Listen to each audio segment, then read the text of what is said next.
ये जो बुर्ज खलीफा का सबसे ऊपर का स्टील पाइप है, ये आपको कितना बड़ा लग रहा है? 10 फीट, 20 फीट या फिर 50 फीट? दोस्तों, ये सिर्फ इतना सा बुर्ज खलीफा का हिस्सा ही 136 मीटर का है और सिर्फ उतने हिस्से का वजन ही 300 टन से भी ज्यादा है। सन 2008 में दुबई में कोई क्रेन तक नहीं थी जो इतना ऊपर इतने वजनदार पाइप को ले जा सके। अब कैसे इंजीनियर्स इस मोटे पाइप को ऊपर लेकर गए? इसके अलावा स्टील पाइप के ऊपर ये कुछ डिवाइस लगा है, ये किस काम आता है? कैसे ये डिवाइस पिछले 13 सालों से दुबई को बचा रहा है? सबसे पहले तो आप ये जान लीजिए कि ये ऊपरी हिस्सा किस काम आता है। इस स्टील पाइप का कोई तो काम होगा। दरअसल अगर दोस्तों ये ना होता तो बुर्ज खलीफा कभी भी टूट सकता था। दोस्तों, ये जो पाइप है ये 4000 टन स्टील से बना है। इसकी लंबाई 244 मीटर की है। आपकी जानकारी के लिए बता दें कि स्टील पाइप के साइज के जितना कई देशों में तो बिल्डिंग भी नहीं होती। अगर ये पाइप ना होता तो आज बुर्ज खलीफा 585 मीटर का ही होता। इसी हाइट तक पब्लिक जा सकती है और ये हाइट बुर्ज खलीफा में 150 फ्लोर तक है। इसके ऊपर से ही ये स्टील का पाइप है जिसमें 150 से लेकर 159 तक के फ्लोर्स है। आपको बता दें कि ये फ्लोर रहने लायक नहीं है, यहाँ खतरा बहुत रहता है। तेज हवा जब चलती है तो ये ऊपरी हिस्सा 6 फीट तक इधर उधर होता है और ऊपरी हिस्से का इतना हिलना ये कोई इंजीनियर्स की गलती नहीं बल्कि ये बुर्ज खलीफा की खासियत है।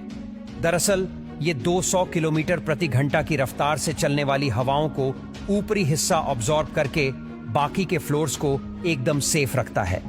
अमेरिकन इंजीनियर विलियम बेकर ने इसके डिजाइन को बनाया था और इनके डिजाइन के मुताबिक ये हवाओं को रोकता ही नहीं बल्कि कंफ्यूज भी करता है।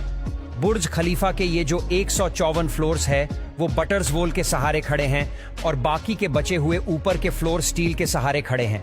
अब अगर ये स्टील ना होती तो ऊपर के माले हिलने पर कंक्रीट में क्रैक्स जरूर आ जाते और बाकी के सारे फ्लोर्स बर्बाद हो जाते और इसीलिए ऊपर से इसे स्टील से बनाया गया है। इसके अलावा आप यकीन नहीं करेंगे कि बुर्ज खलीफा के टॉप पर लगा ये डिवाइस दुबई को पिछले 13 सालों से बचा रहा है।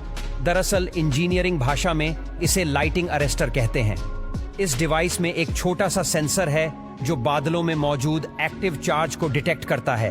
अब ये लाइटिंग अरेस्टर इसका ऑपोजिट चार्ज जनरेट करके लाइटनिंग को अपनी तरफ खींच लेता है और इसके बाद स्टील की मोटी वायर के जरिए ये सारा करंट पूरी बिल्डिंग को बचाता हुआ नीचे धरती में चला जाता है। 18 से 20 बार इस डिवाइस ने बिजली से दुबई को बचाया है। जब भी इस डिवाइस में लाइटनिंग स्ट्राइक होती है तो इसका बैटरी हर बार चेंज करना पड़ता है और चेंज करने के लिए एक वर्कर को ऊपर टॉप पर भेजा जाता है। अब आइए आपको बुर्ज खलीफा के ये टॉप के हिस्से का बताते हैं कि इतना बड़ा और वजनदार हिस्सा ऊपर तक कैसे ले जाया गया।